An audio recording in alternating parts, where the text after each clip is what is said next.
నోవహు ప్రకటించాడు, నీతిని ప్రకటించాడు. ఇప్పుడు ప్రభు అదే ఎగ్జాంపుల్ చెప్తున్నాడు.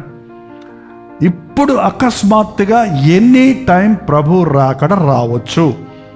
యెరూషలేములో 3వ ఆలయం కట్టడానికి సిద్ధంగా ఉన్నారు. వాళ్ళంట 3 నిమిషాల్లో కట్టడానికి సిద్ధంగా ఉన్నారంట.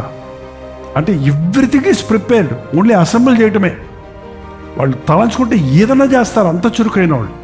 అది కట్టబడిందంటే ప్రభు రాకడ వచ్చినట్టే. ఈ యూదులు ఇంకా మనోనేత్రాలు తెరవబడలేదు.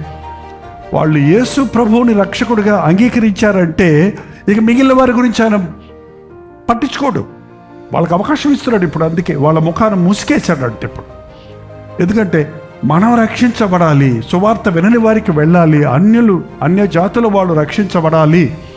అబ్రహాముకి ఇచ్చిన వాగ్దానాన్ని బట్టి నేను యూదా జాతిని నాశనం చేయను.